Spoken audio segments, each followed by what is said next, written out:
Good evening and welcome to the Sleeping Zoo. Facts to fall asleep to.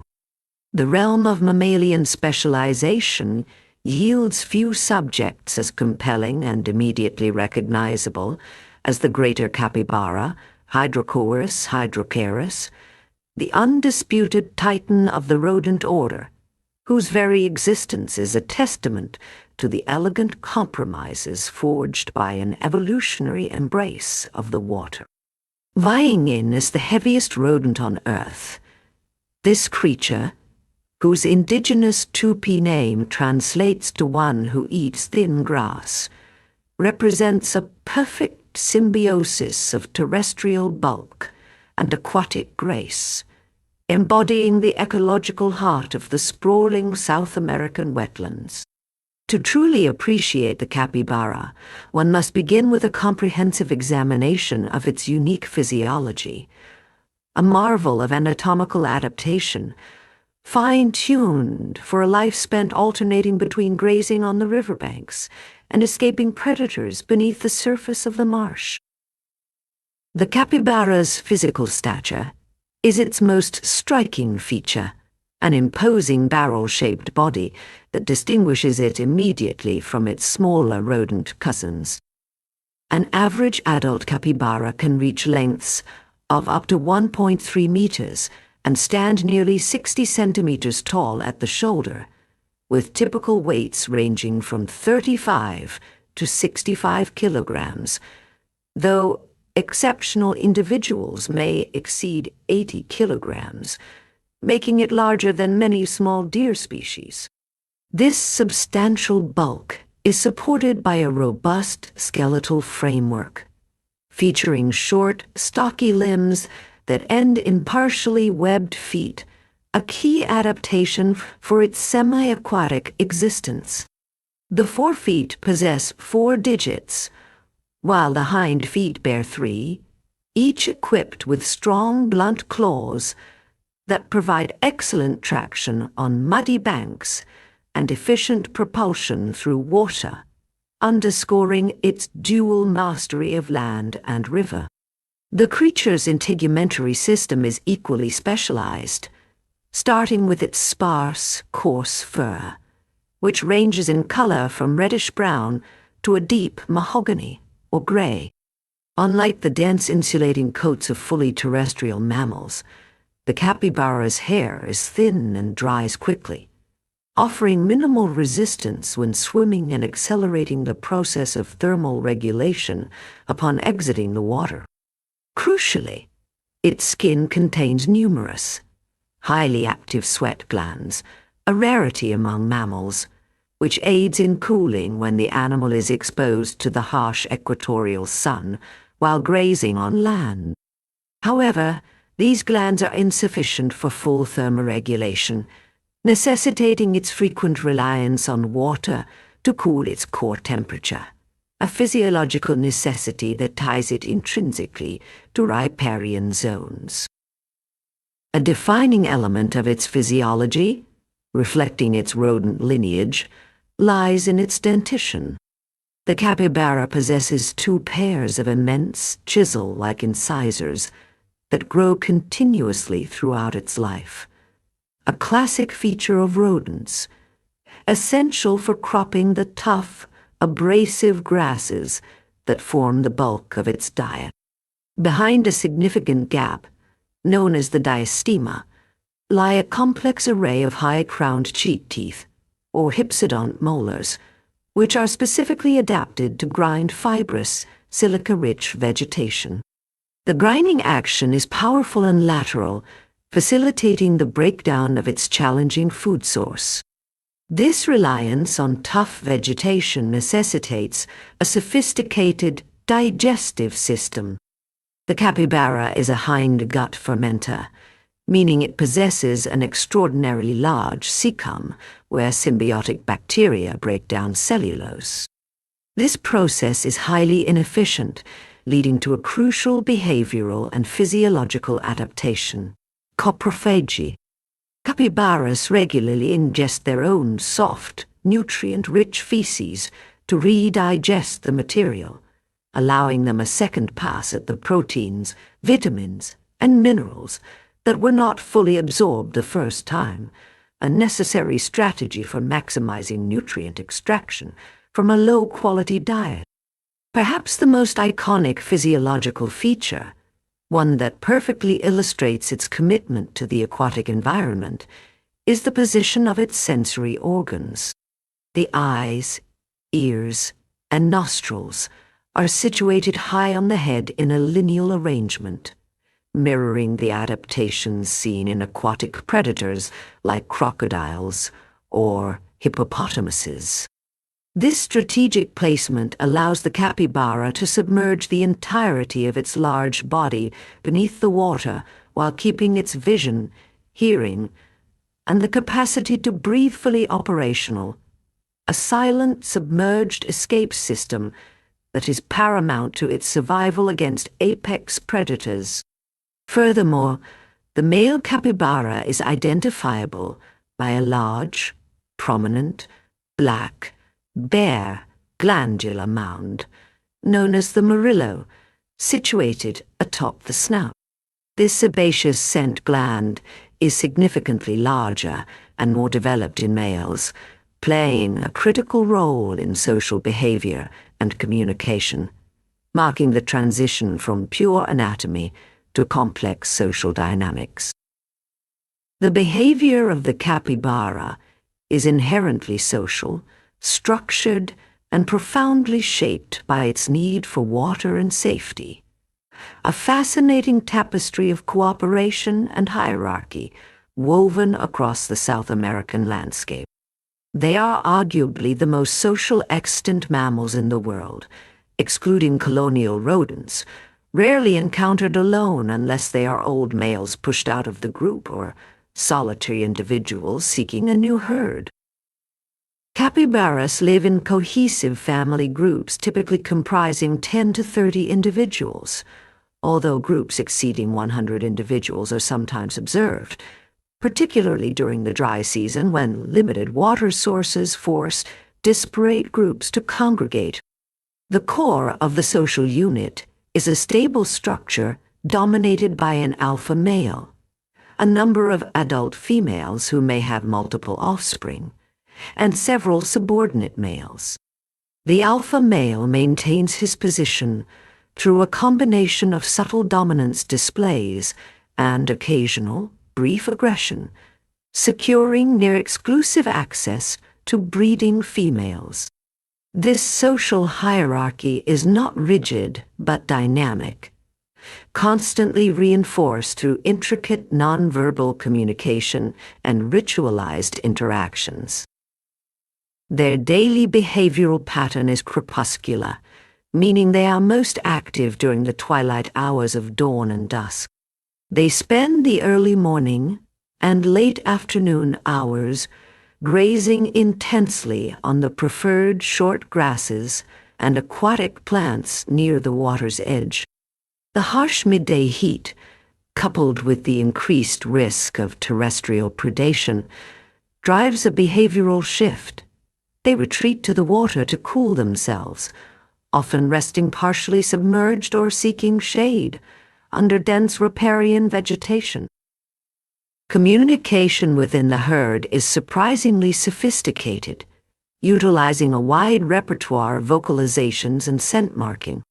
Their vocal range includes a characteristic bark used as an alarm call to signal a predator threat, urging the herd to immediately flee to the safety of the water. They also produce chirps, clicks, whistles, and purrs, each serving to maintain group cohesion, express submission, or signal contentment. Scent marking, primarily performed by the alpha male using the murillo gland on his snout, is critical for delineating territory and conveying social status.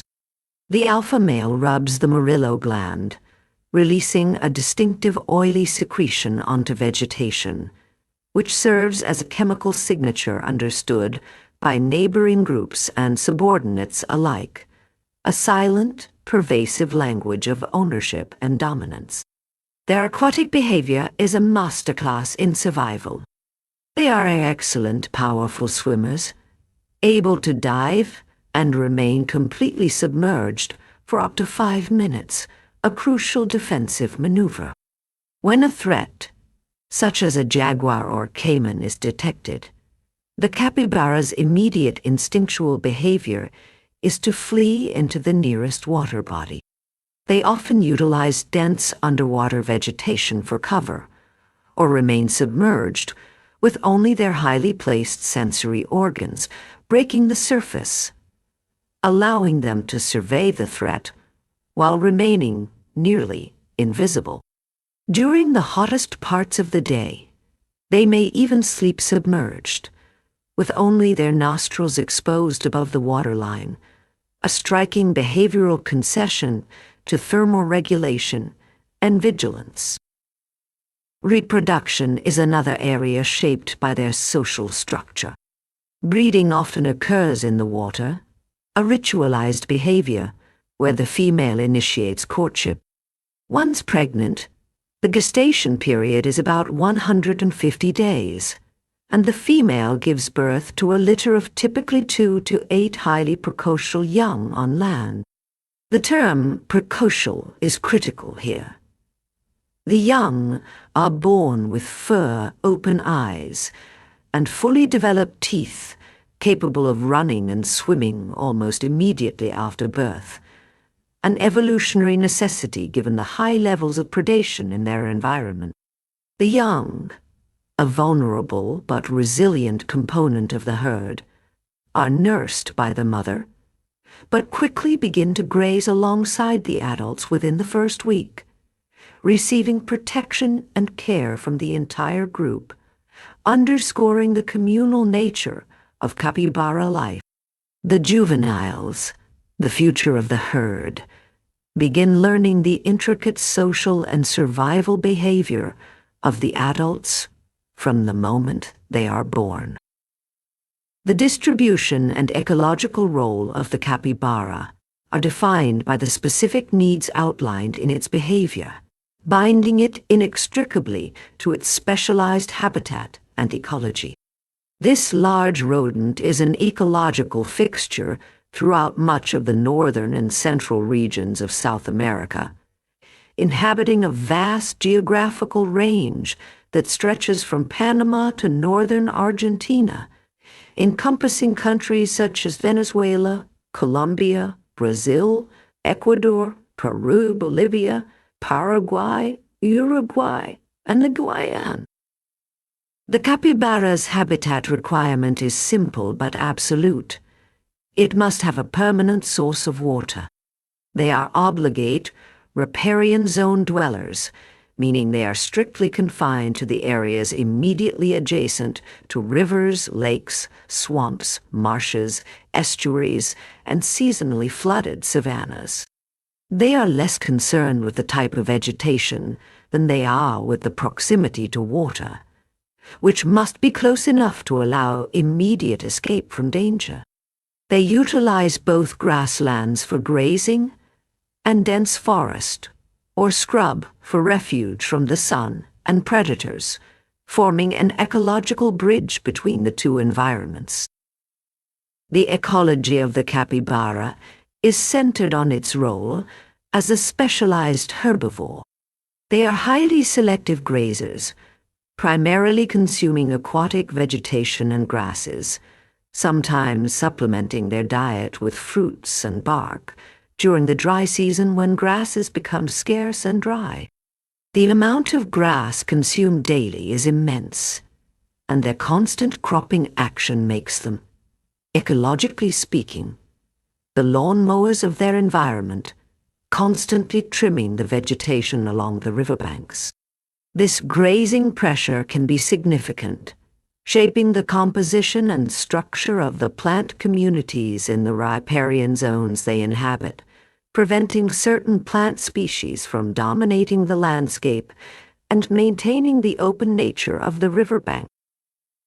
More profoundly, the capybara's existence is a linchpin in the complex web of life in the neotropical ecosystem, primarily functioning as the most significant prey base for nearly all major South American predators, from the towering black caiman to the elusive jaguar and the massive green anaconda.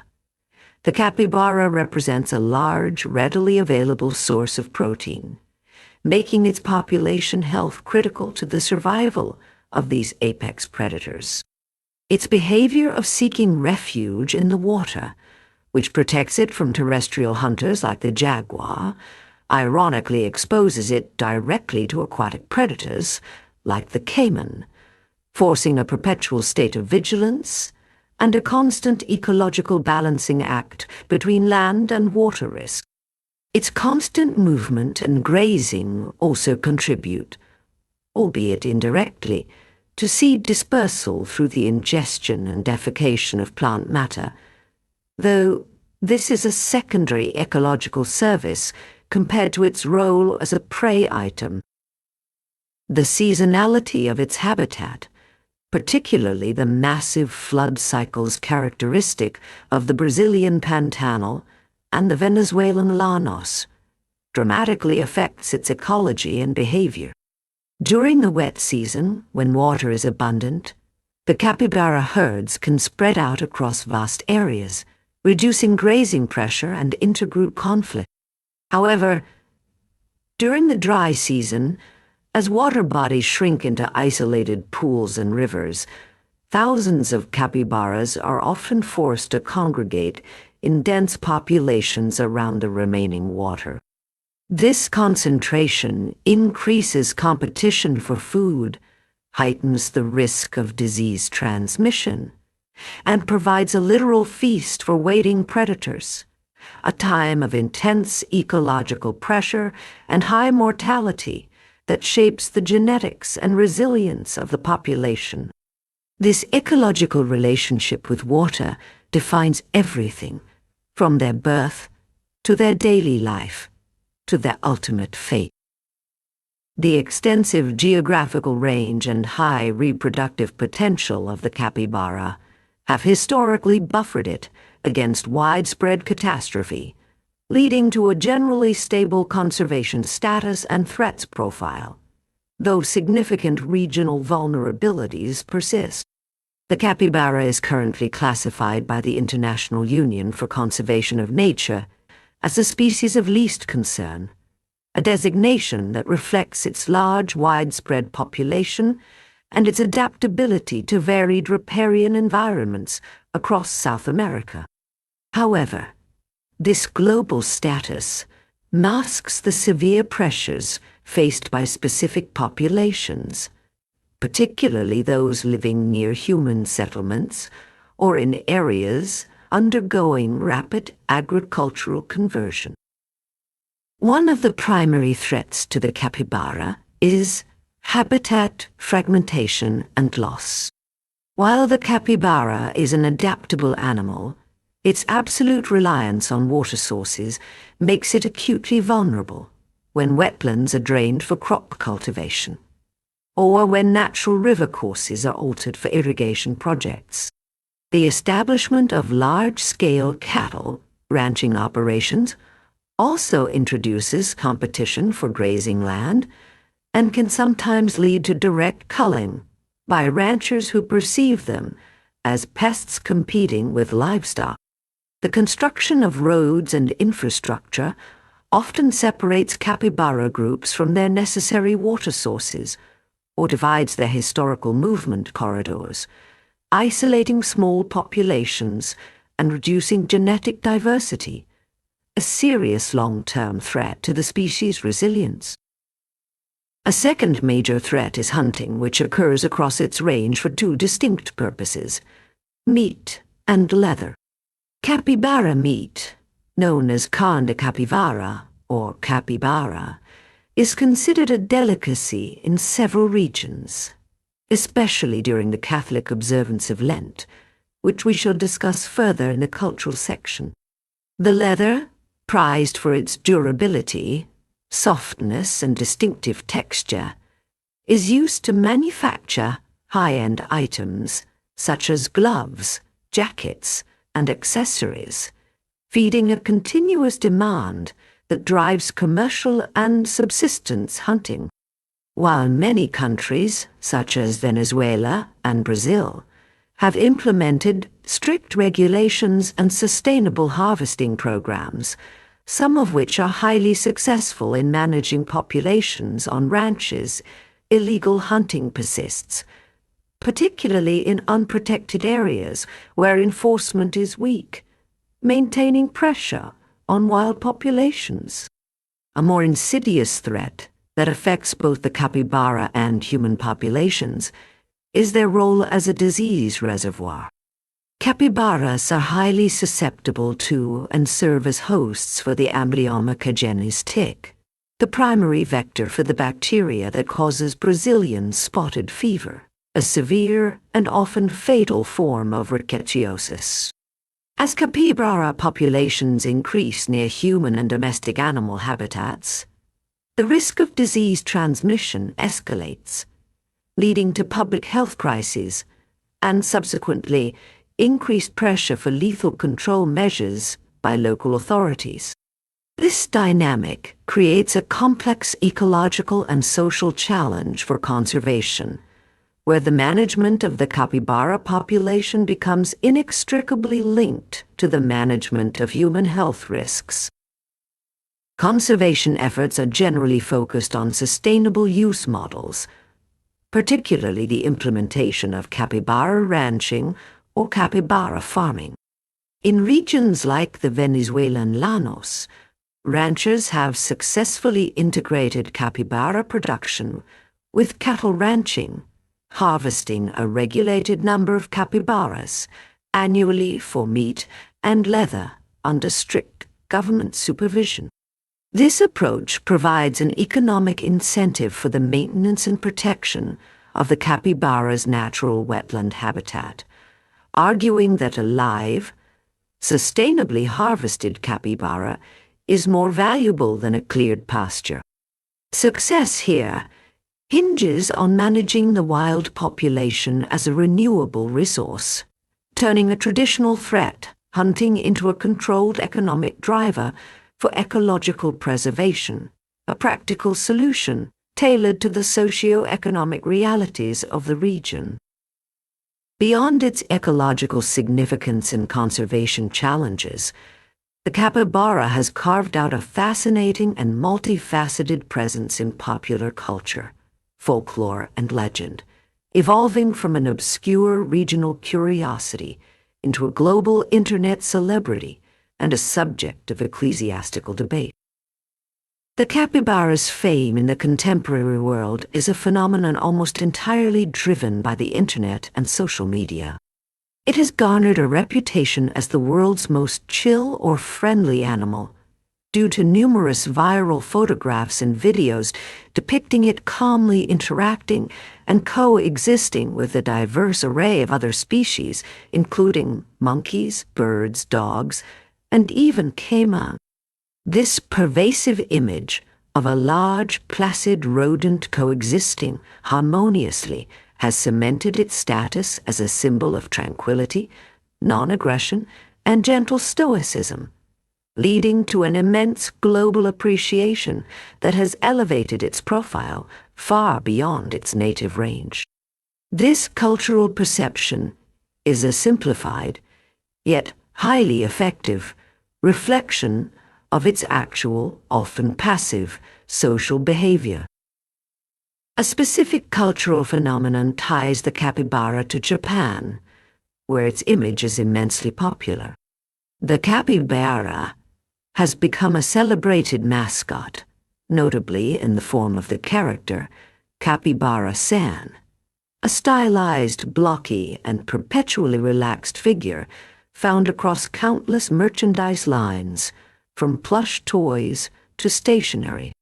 More charmingly, numerous Japanese zoos and hot spring resorts feature the animals, often allowing them to bathe in specially constructed outdoor onsen hot springs during the winter months, a spectacle that draws large crowds and reinforces the animal's international reputation for luxurious tranquility and endearing gentleness. Perhaps the most historically unique cultural significance of the capybara lies in its relationship with the Catholic Church and the tradition of Lent.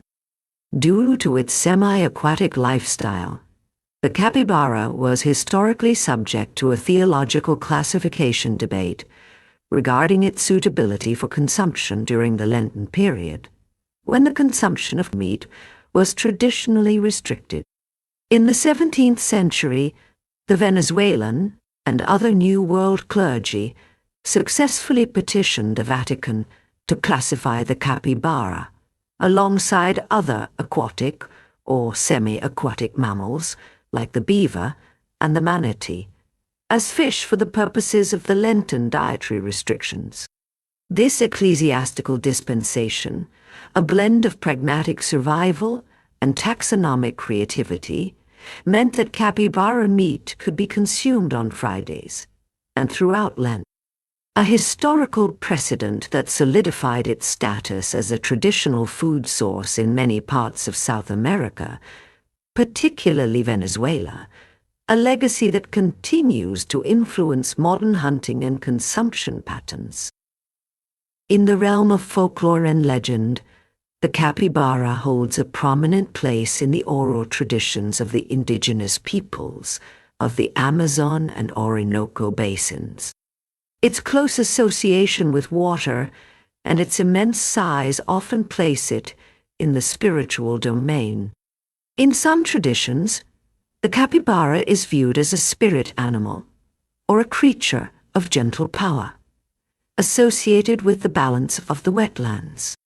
In other narratives, it is often a character in trickster tales, utilizing its placid appearance to outwit predators or other animals, a reflection of its defensive strategy of simply floating away from danger.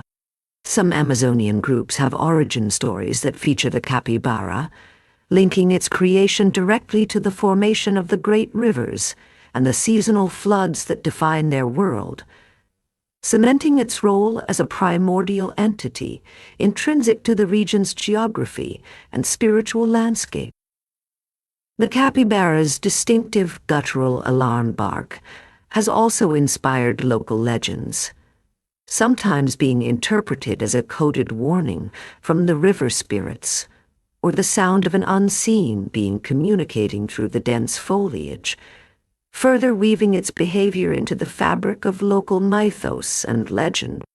The capybara, therefore, moves seamlessly from the quiet reality of the riparian zone to the fantastical narratives of the people who share its habitat, serving as a functional cornerstone of the ecosystem. A commodity for commerce, a religious exception, and a global internet meme, a large, armored rodent whose story is far larger than its imposing physical size. The greater capybara stands as a biological and cultural anomaly, a mammal that has perfected the art of living between two worlds. Its detailed physiology, the high-set sensory organs, the partially webbed feet, and the digestive system designed for coprophagy is a singular blueprint for semi-aquatic survival. Its behavior of strict social hierarchy, crepuscular grazing, and instinctive water fleeing defines the structure of the wetlands.